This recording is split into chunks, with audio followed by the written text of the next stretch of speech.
오늘 우리 룻기 2장 10절부터 봅니다. 10절에서 13절 먼저 나장로님 읽어주세요. 룻이 엎드려 얼굴을 땅에 대고 절하며 그에게 이르되 나는 이방 여인이거늘 당신이 어찌하여 내게 은혜를 베푸시며 나를 돌보시나이까 하니 보아스가 그에게 대답하여 이르되 내 남편이 죽은 후로 내가 시어머니에게 행한 모든 것과 내 부모와 고국을 떠나 전에 알지 못하던 백성에게로 온 일이 내게 분명히 알려졌느니라. 여호와께서 내가 행한 일에 보답하시기를 원하며 이스라엘의 하나님 여호와께서 그의 날개 아래에 보호를 받으러 온 내게 온전한 상 주시기를 원하노라 하는지라. 룻이 이르되 내 주여 내가 당신께 은혜 입기를 원하나이다. 나는 당신의 하녀 중에 하나와도 같지 못하오나 당신이 이 하녀를 위로하시고 마음을 기쁘게 하는 말씀을 하셨나이다 하니라. 네, 감사합니다. 예. 자, 보아스가, 이제 밭에 왔는데, 한 여자 하나가 이렇게 서서 가만히 있으니까 사환한테 저 여자는 누구야? 이렇게 물어봤더니, 이제, 나오미가 데려온 그 모압 여인입니다. 이렇게 이제 답을 했더니, 보아스는 알았죠. 자기 친족이니까. 그래서 그래 내가 허락할게 다른 데 가지 말고 여기서 내 소녀들과 함께 있으면서 이삭을 줍도록 해라.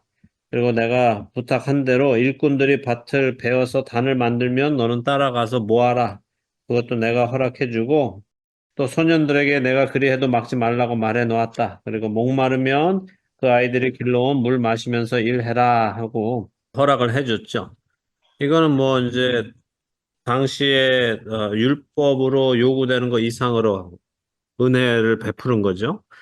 이렇게 호의를 베푸는 그 은혜를 베푸는 보아스를 향해서 룻의 이제 반응이 나오는데 땅에 엎드려서 얼굴을 땅에 대고 절을 합니다. 그리고는 이제 묻죠. 근데 우리가 은혜 안에 들어갈 때 자세가 여러분들은 어떠세요? 은혜를 받으실 때 은혜가 어떻습니까? 어떤 식으로 은혜를 받으세요? 당연하다는 이렇게 받으십니까? 아니죠. 감사한 거. 그렇죠. 예.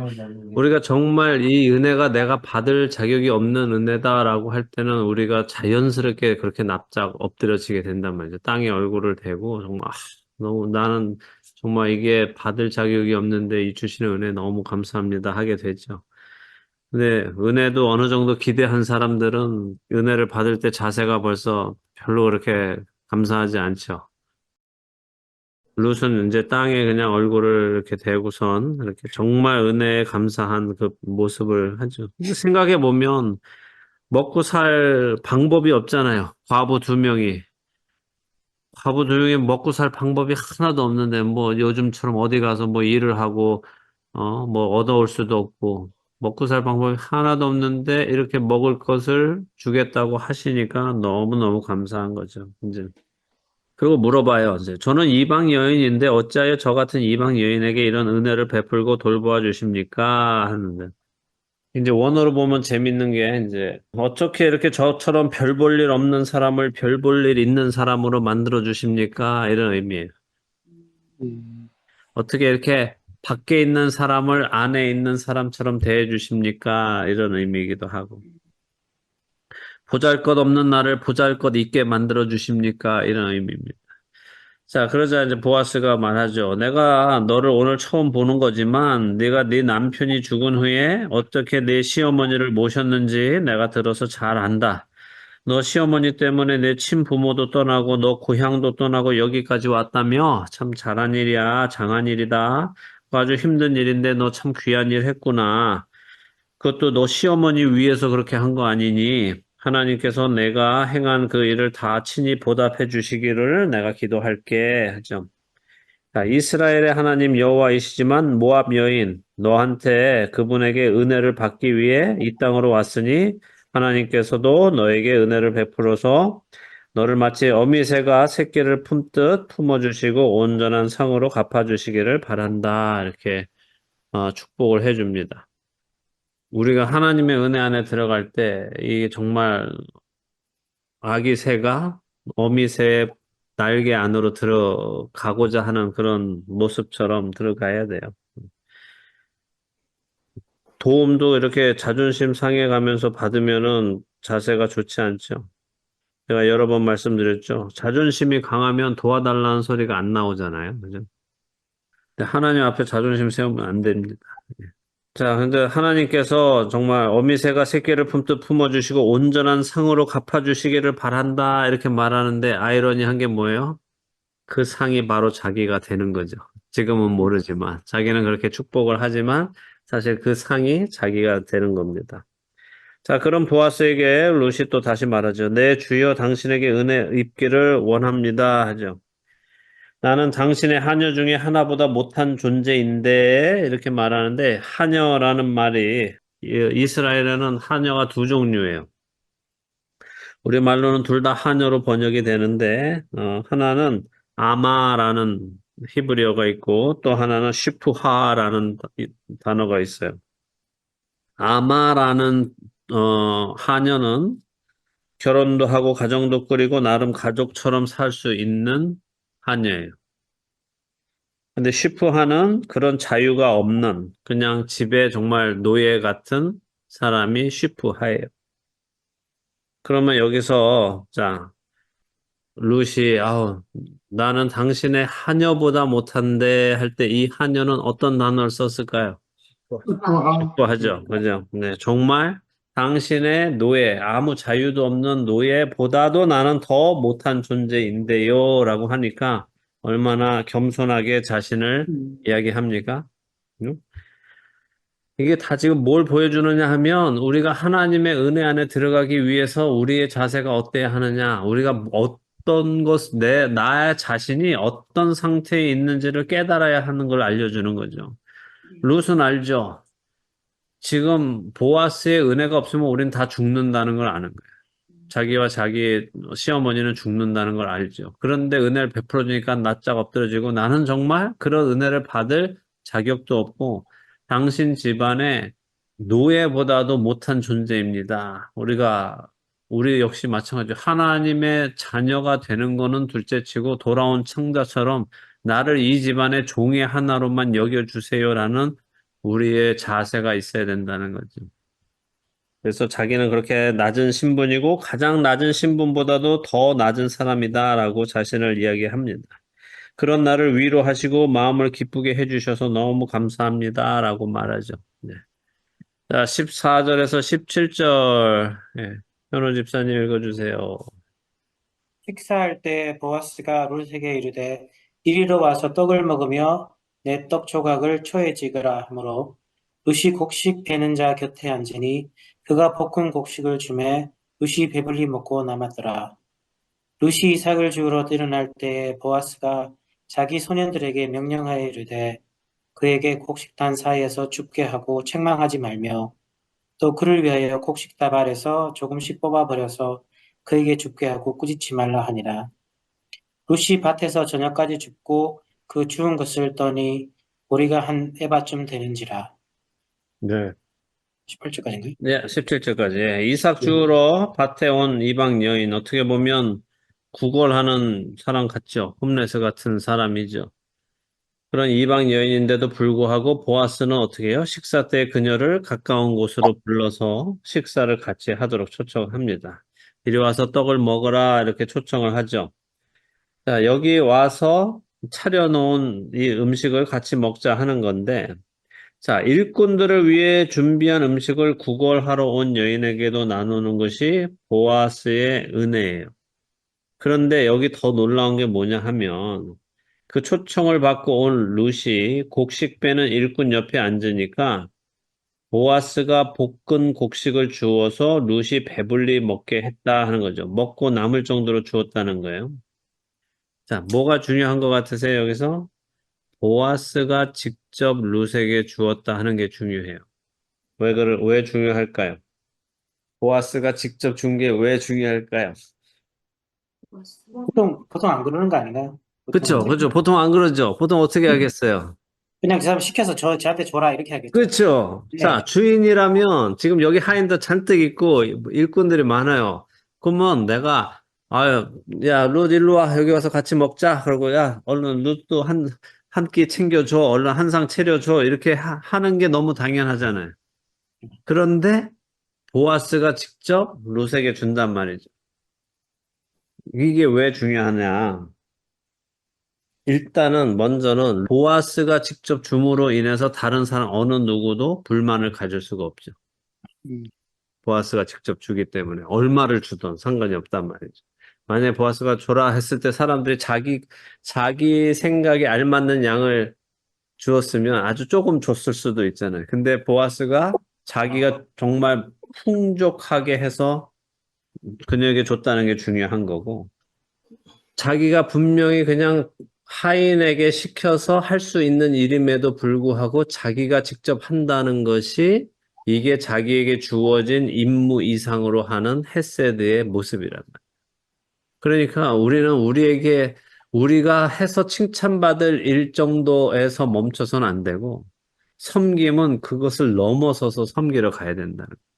주기만 해도 여기 와서 밥 먹이는 것만 해도 칭찬받을 일이죠. 근데 그걸 넘어서서 정말 주인이 이 사람을 손님처럼 대접하잖아요. 그래서 상대를 완전히 배려해주고 부끄럽지 않게 만들고 귀빈 대접받는 거죠. 김장한 목사님이 유명하시잖아요. 그죠? 유명하시죠. 그러니까 그분은 아는 분이 얼마나 많겠어요. 어디 가서 식사하고 이러면.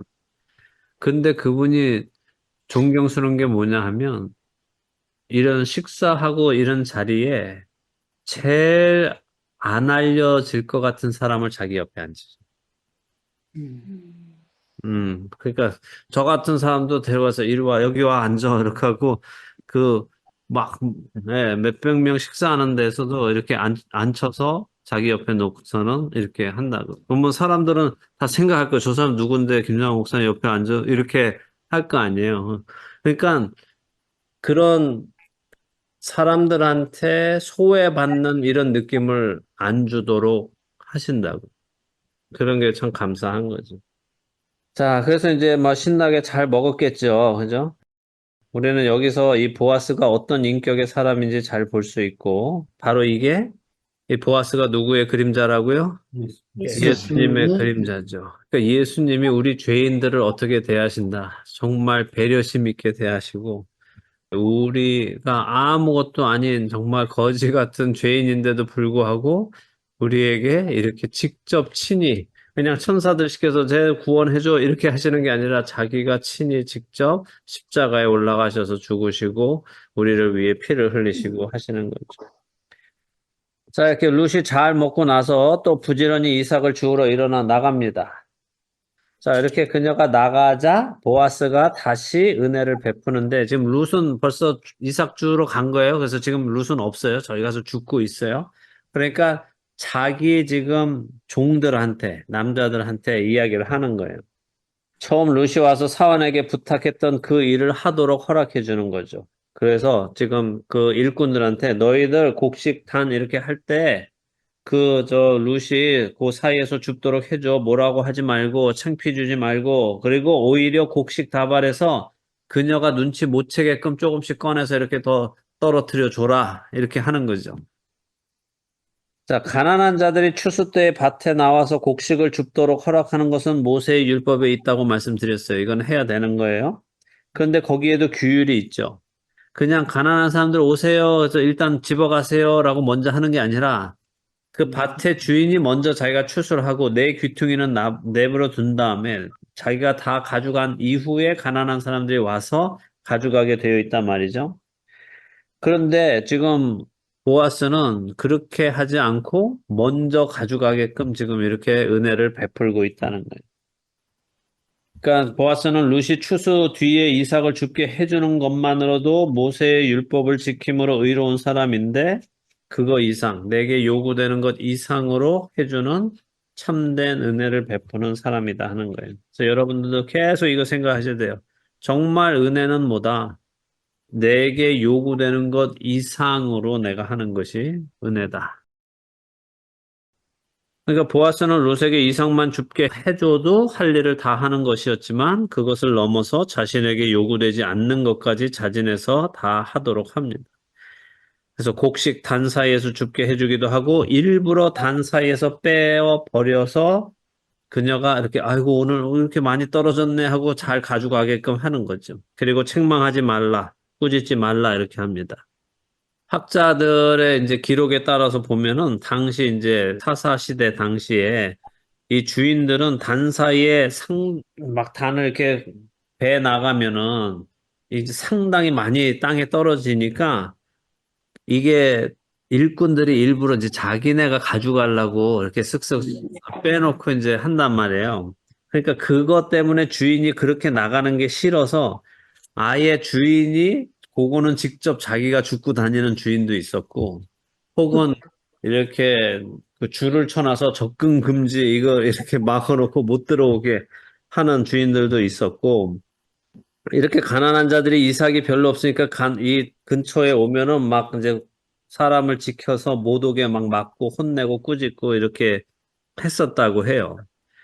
그런데 보아스는 그러지 않았다는 거죠. 여러분도 한번 생각해 보세요. 자, 만약에 홈레스가 여러분 식당에 왔어요. 아, 좀 배가 고픕니다. 뭐 샌드위치 하나 먹고 싶어요. 비프 테리야끼 하나 먹고 싶어요. 이러면 아, 그래요 하고 내가 선한 마음으로 이제 주려고 했어요.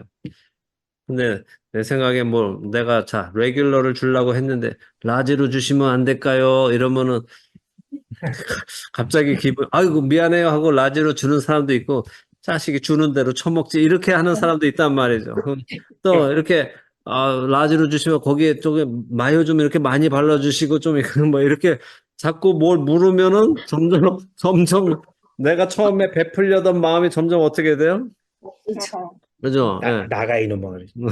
나 비프 테리야끼 엑스트라 밋 좀 해주세요. 이러고 갑자기 밥은 브라운 라이스로 바꿔주시고 뭐, 거기 만두도 좀 같이 이왕 주시는 거 튀겨주시면 안 될까요? 막 자꾸 계속 이렇게 막 늘어나면 우리 기분이 해주려다가도 마음이 상해하는 게 죄인들의 마음이란 말이에요. 일반적으로. 예. 근데 그게 옳아요, 틀려요? 헤세드가 없는 거란 말이에요, 그거는. 그러면 처음에 내가 그 홈레스를 먹이려고 했던 거는 어떤 마음으로 먹이려고 한 걸까요? 적절하는 거죠. 처음에 적선이기도 하고 나의 의를 위해서 하는 거였다.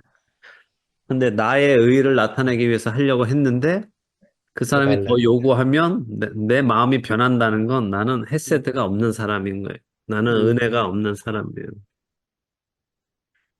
자, 그래서 보아스는 이렇게 헤세드가 충만한 사람이에요.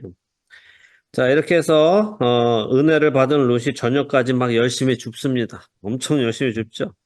이게 욕심이 많아서가 아니라 지금 집에서 기다릴 시어머니 생각하면서 먼저 하나라도 더 주어서 시어머니 모시려고 지금 기회 될 때 또 언제 이 기회가 있을지 모르니까 열심히 막 줍는 거죠.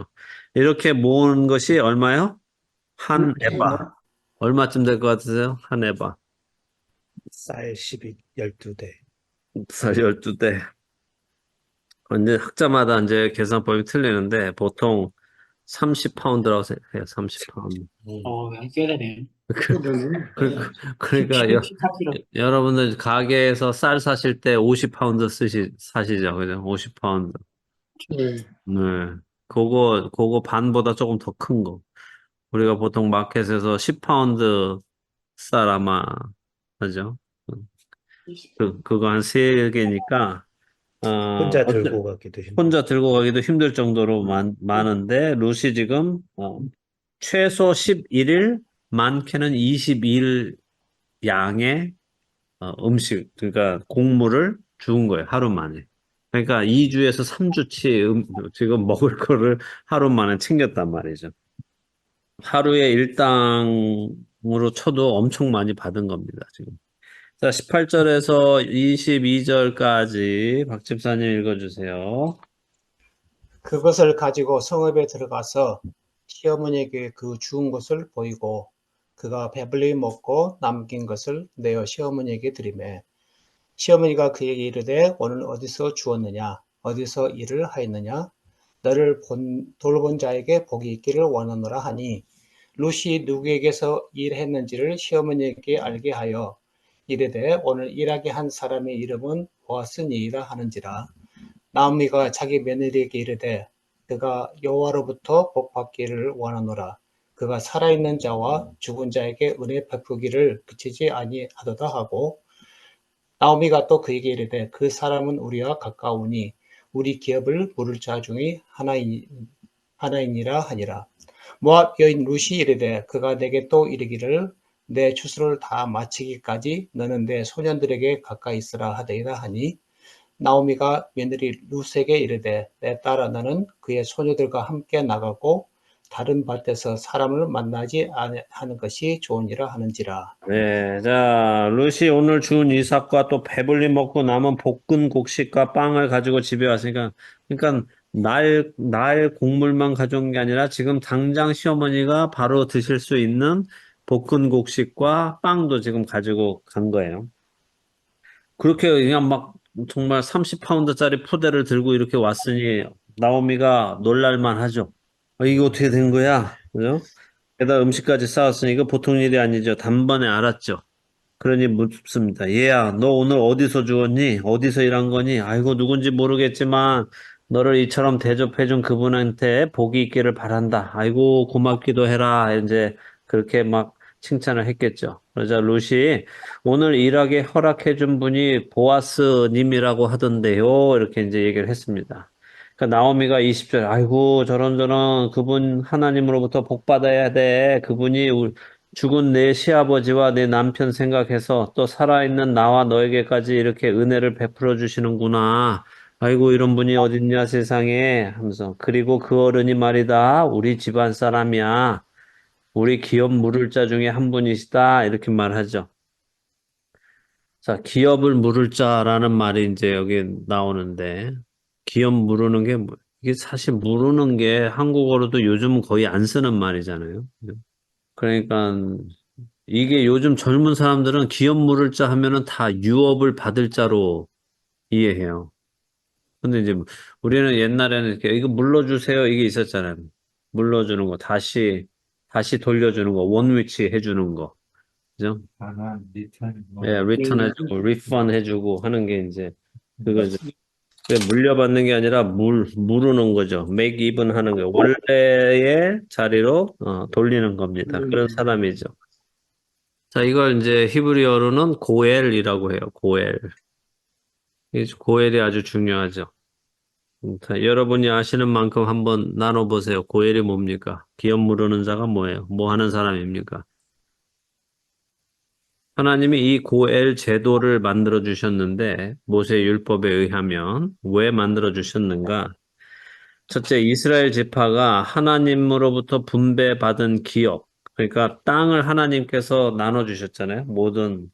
그래서 하나님이 땅을 나눠 주실 때 뭐라고 말씀하셨어요? 땅은 내 것이니 너희가 사고 팔고 하지 마라. 내가 그냥 너희한테 다 주는 거야. 그러니까 나눠서 갖고 서로 팔고 사고 하지 마라라고 하셨단 말이죠. 이거는 우리한테 부동산 하지 말라는 말씀이 아니에요.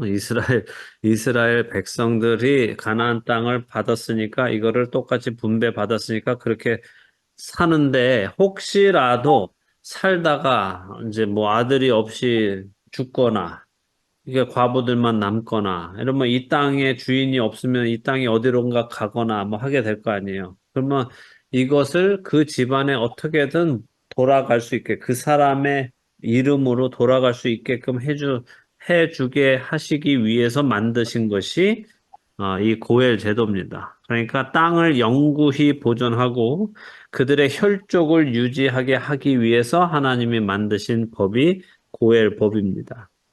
그래서 만약에 가족 중에 부당한 피해를 당한 사람이 있으면 그 피해를 보상해주고 원래 상태로 만들어주는 게 고엘이 하는 일이에요. 자, 그래서 고엘이 하는 게 네 가지 일인데 첫째는 만약에 내가 가나안에서 땅을 팔게 되었으면 고엘이 그 땅을 다시 돈 주고 사서 나한테 주는 거예요. 친척이. 내가 땅을 잃어버렸어요. 내가 가나안에서 내가 뭐 흉년이 들어서 먹을 게 없어서 이 땅을 팔고 음식으로 바꿨어요. 그러면 우리 친족 중에 하나가 고엘이 와서 내가 판 그 땅을 그 사람한테 가서 돈 주고 사서 나한테 다시 주는 거예요. 다시 나한테 아무것도 요구하지 않고 내가 친척이기 때문에 그냥 그 땅을 다시 사서 나한테 주는 겁니다.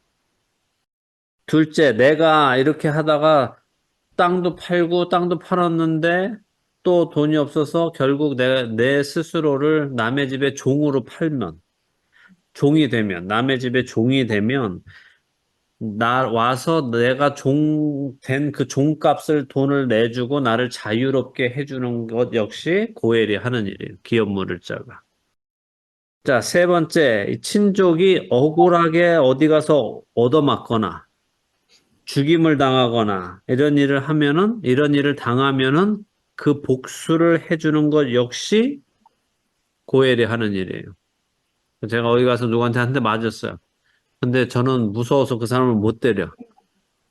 그러면 고엘이 와서 대신 가서 너 우리 친척 누구 때렸지? 그러고 한 대 빵 때려주고 오는 거예요. 만약에 내가 누구한테 죽었어. 그러면 가서 그 사람을 죽여주는 게 고엘이 하는 일입니다. 자, 네 번째가 뭐냐 하면 후손이 없는 친족에게 후손을 이어주는 게 고엘이 하는 일. 그 집안에 이제 자녀가 없다. 그러면 그 집안에 자녀가 있게 자기가 씨를 주는 게 고엘이 하는 거죠. 그래서 자 보세요. 잃어버린 땅을 찾게 해주고 그 다음에 뭐예요? 노예가 되면 돈을 내주고 자유하게 해주고 세 번째가 내가 얻어맞거나 죽게 되면 거기에 대한 복수를 해주고 마지막으로 나로 자손이 있게 해주는 것. 이게 이제 고엘이 하는 일이에요. 그럼 이 고엘은 아무나 할 수 있을까요? 일단 조건이 있는 것 같아요. 조건이 있습니다. 제일 처음에 네. 조건은 친족이어야 합니다. 친족. 예. 네, 처음에 조건이 친족이에요. 먼저는 친족이어야 합니다. 그 다음 둘째는 능력이 있어야 돼요. 그죠?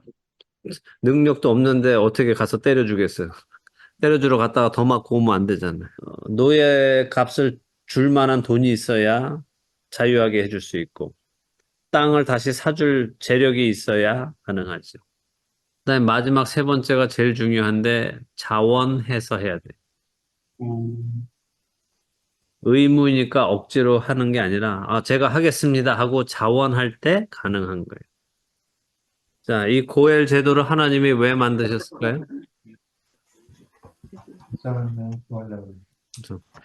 물론 불쌍한 사람 구하려고 만들었다고 제가 처음에 말씀드렸지만, 이것도 약간 예수님의 모형 같은 거 아닌가요? 그렇죠. 자, 예수님께서 하신 거잖아요. 그렇죠. 우리는 뱀의 관계에 넘어가서 우리의 땅을 빼앗겼죠. 하나님께서 처음 우리에게 주신 에덴 동산을 빼앗기고 거기서 쫓겨났단 말이에요. 그래서 예수님이 다시 우리를 위해서 그 땅을 회복시켜 주실 거란 말이에요. 우리는 뱀의 관계에 넘어가서 어떻게 됐어요? 죄의 노예로, 사망의 노예로 팔려갔죠. 그래서 예수님이 오셔서 우리를 자유하게 하시는 거예요. 그분이 값을 치르시고 자유하게 하시죠. 셋째, 우리는 뱀의 관계에 넘어가서 상처받고 죽게 되었죠. 예수님이 오셔서 우리를 생명을 주시는 일을 하는 거죠. 우리에게는 미래가 없었는데 예수님이 오셔서 우리에게 영원한 세상을 주시는 거예요. 유대인들은 왜 이렇게 아들을 낳고 죽으려고 했을까요? 대를 잇는 게 왜 그렇게 중요해요? 자, 한국 사람들은 왜 이렇게 대를 이으려고 합니까? 제사 받아 먹을. 제사 받아 먹으려고. 죽은 다음에도 뭘 그렇게 먹으려고. 그게 누가 그 설명하던데 그게 그거 정확한 건지 모르겠는데 고대에는 자기가 자식을 낳아서 자식에게 개를 잃게 하면 자기가 영원히 생명을 이어간다고 믿었어요. 맞습니다. 예. 네. 자식은 내 안에서 나왔기 때문에 얘는 또 다른 나라는 그게 중동 지방의 생각이고 유대인의 생각이고 하나님의 생각이에요. 그래서 이걸 잘 생각해 보시면 보세요.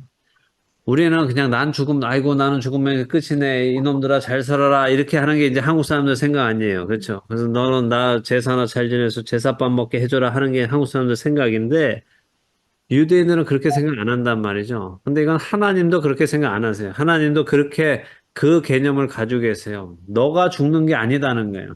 너를 통해서 나온 그 자녀가 역시 너의 일부라는 거예요. 그래서 우리는 전부 다 아담의 자손이기 때문에 아담과 하나였단 말이에요. 첫사람 아담의 후손이단 말이에요. 둘째 아담을 예수님이 보내심으로 해서 첫 아담의 계보가 아닌 전혀 다른 계보로 하나님이 두 번째 아담을 보내셔서 두 번째 아담을 통해서 다시 거듭나는 사람들, 예수 그리스도와 한 몸인 사람들, 그리스도가 머리가 되시고 그의 몸을 이루는 사람이 오고 오는 모든 세대에 예수님과 한 몸이란 말이죠. 우리는 다 죽고 끝났지만 하나님이 보실 땐 여전히 한 몸이에요. 그래서 보세요. 마지막 날에 하나님이 사람을 구원하시려면 딱 한 사람을 구원하신단 말이에요.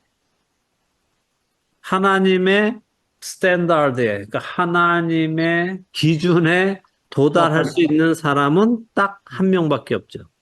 예수님 한 분밖에 없죠. 그래서 하나님은 죽은 자 가운데서 예수님 한 분만을 살리시는데 그 예수님 한 분을 살리실 때 거기에 붙어 있는 모든 몸이 같이 일어나는 거란 말이에요.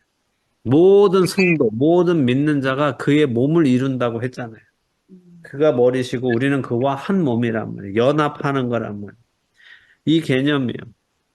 그래서 이렇게 후손을 이어가 주려 하는 거예요. 그 사람이 끊어지지 않게 하기 위해서 네가 영원히 산다 하는 이 개념을 주시기 위해서 하나님이 이 고해를 만드셨어요. 그래서 하나님께서 예수님을 통해 이 일을 하시기 위해서 고엘 제도를 만들어 놓으셨단 말이에요. 샘플로.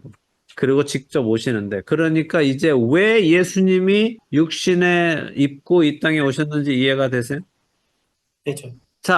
고엘의 첫 번째 조건이 뭐예요? 자손에서 아니 친족이어야 되는 거예요. 친족. 어디서 갑자기 툭 떨어진 사람이 아니라 친족이어야 된다면 우리와 피를 나눈 형제여야 된단 말이야. 가장 가까운 형제 중에 가장 가까운 핏줄 중에 이 일을 할 수 있는 능력이 있는 사람을 찾고 가면은 제일 가능성이 있는 유일하신 분이 예수 그리스도죠. 그분만이 자격이 되는 분이단 말이죠. 근데 이분이 만약에 나는 안 할래 했으면 어떻게 돼요? 안 되는 거지. 안 되는 거죠. 나는 하기 싫어요. 아버지, 이 잔을 옮겨가 주세요. 나는 마시기 싫습니다. 저것들 그냥 죽게 내버려 두세요. 이러면 끝나는 거예요. 우리가 구원받는 방법이 없는 거예요. 근데 예수님이 어떻게 해요? 자원해서 십자가에 오르시는 거죠. 그래서 우리의 구원이 이루어지는 거단 말이죠. 그래서 이 룻기를 보면 우리가 왜 하나님께서 이 제도를 만들어서 앞으로 우리에게 어떻게 행하실 그 은혜를 보여주시기 위해서 여기다 이것들을 다 숨겨 놓으셨다는 거죠. 시어머니가 보아스를 이제 설명해줘요. 그분이 우리 기업 물을 자야 이렇게 해줬어요. 그랬더니 룻이 그분이 저보고 추수 다 마칠 때까지 자기 일꾼들 곁에 가까이서 일하라고 하시던데요. 그랬더니 나오미가 야, 내 딸아, 그래. 그 보아스 집에 가서 특별히 소녀들과 함께 다녀라. 너 절대 혼자 다니지 마. 또 괜히 남의 밭에 기웃거리지도 말고, 딴 집에 뭐 더 좋은 거 있을까? 그런 거 생각하지도 말고, 괜히 불상사 당하지 않도록 주의해라 하죠. 왜 이렇게 얘기해요? 사사시대 당시 어때요? 사사시대 당시의 도덕성이 어땠습니까? 기억나세요? 바닥을 자기 눈에 보이 소견대로 했죠. 그죠? 보세요. 그때 우리가 전에도 사사기 보면서 봤죠? 베들레헴에서 얼마 떨어지지 않은 기브아에서 어떤 일이 일어났어요? 사사기 19장.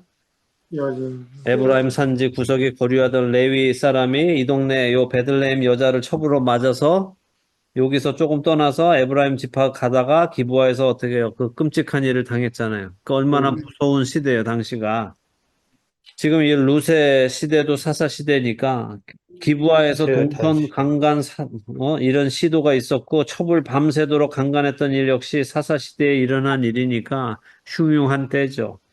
그러니 나오미가 걱정하는 건 당연하죠. 너 딴 데 가지 마라. 거기 계속 붙어서 거기서 일해라 하는 거죠. 보아스가 친족으로 일단 은혜를 베풀었고 또 계속해서 거기 와서 곡식을 주우라고 하니까 참 잘됐다. 위험한 일인데 잘됐다. 거기 가서 안전하게 일해라. 이렇게 말하는 겁니다. 자, 23절 강영규 집사님 읽어주세요. 이에 룻이 보아스의 소녀들에게 가까이 있어서 보리 추수와 밀 추수를 마치기까지 이삭을 주우며 그의 시어머니와 함께 거주하니라. 네, 자, 보리 추수 때 베들레헴에 왔다 그랬죠. 나오미하고 룻이. 근데 지금은 이제 이삭 줍기를 그때 시작했는데 지금 어디까지 했다고요? 밀추수까지. 밀추수까지 했다 이거예요. 그 얼마 됐다는 거예요, 시간이? 모르겠어요. 거의 6개월이 넘었나요? 6개월? 1년이. 자, 보리 추수는 초실절에 시작해요. 초실절, 보리 추수는. 그러니까 나오미하고 룻이 베들레헴에 온 게 초실절 지나서 초실절 즈음에 왔단 말이죠. 초실절이 언제예요?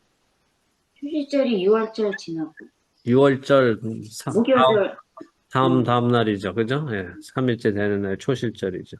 그죠? 그러면 이제 밀추수는 언제 끝나는가 하면 77절에 끝나요. 7절 오순절에 끝난단 말이에요. 그러니까 약 50일 시간이 지났다 그 얘기. 50일 동안 한 달 20일 동안 잘 곡식을 많이 모았다 하는 겁니다. 요 시간 동안 나오미와 롯은 보아스의 은혜로 잘 먹고 사는 거예요. 그 나오미가 베들레헴에 오기 전에 룻에게 했던 축복, 하나님께서 내가 죽은 자들과 나를 선대한 것 같이 하나님께서 너를 선대하시기를 원한다 했던 그 헤세드, 또 보아스가 룻에게 했던 축복, 내가 내 남편이 죽었는데도 떠나지 않고 내 부모와 민족을 떠나면서까지 내 시어머니 나오미를 섬긴 것을 하나님께서 보답하시기를 원한다라고 했던 축복들이 룻에게 지금 임하고 있는 겁니다. 근데 이건 이제 축복의 시작일 뿐이에요. 하나님께서 주시는 그 축복, 하나님께서 갚아주시는 축복은 먹고 살 정도의 곡식으로 끝나는 것이 아니라 그녀를 통해 이스라엘을 하나님을 대신하여 다스릴 다윗 왕을 보내시고 그를 통해 온 세상을 영원히 다스리실 만왕의 왕, 우리에게 영원한 생명을 주실 우리 구주 예수 그리스도를 이 땅에 보내시는 것이 하나님의 헤세드단 말이죠. 하시지 않아도 되는, 그럼에도 그거 이상으로 하시는 하나님의 헤세드입니다. 그래서 은혜는 값없이 주고받는 것이죠. 룻이 나오미에게 먼저 은혜를 베풀었습니다. 의무를 넘어서. 그리고 하나님은 그 룻에게 은혜를 갚아주시죠. 하나님께서, 물론 하나님은 우리가 아무 일을 안 해도 은혜를 주시는 분이죠. 그죠? 그거는 분명하죠? 그죠? 우리가 뭘 해서 우리에게 구원의 은혜를 주신 건 아니에요. 그런데 우리가 다른 사람에게 은혜를 베푸는 걸 하나님은 어떻게 생각하실까요? 기쁘게 생각. 이쁘게 보시겠죠. 이쁘게 보실 정도가 아니라 그걸 갚아주시는 분이란 말이죠. 하나님은 지금 여기서 계속해서 룻이 먼저 은혜를 베풀었다. 하나님께서 그 룻이 은혜를 베푼 것을 그냥 넘어가지 않으신다는. 그걸 갚아주시는데 하나님이 훨씬 많이 갚아주시는 거죠. 그러니까 우리 은혜는 분명 우리가 아무것도 안 해도 주시는 게 구원의 은혜인데 그것만 받고 있는 게 아니라 우리 역시 그 은혜를 또 다른 자들에게 계속 흘려보낼 때 하나님은 우리에게 더 큰 은혜로 갚아주신단 말이에요. 그걸 잘 기억하시기 바랍니다. 그러면 이제 은혜를 받기 위해서는 어떻게 하셔야 되겠어요? 은혜를 베풀어야 베풀어야 돼요. 돼요. 은혜를 주는 자가 되어야 되죠. 예. 네. 그러나 늘 말씀드리지만 금도끼, 은도끼를 얻기 위해서 쇠도끼를 물에 던지면 안 된다. 안 돼. 그렇죠. 네. 그죠?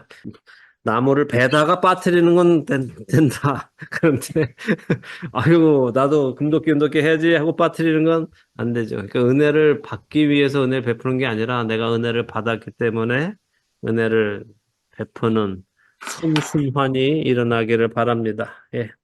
네.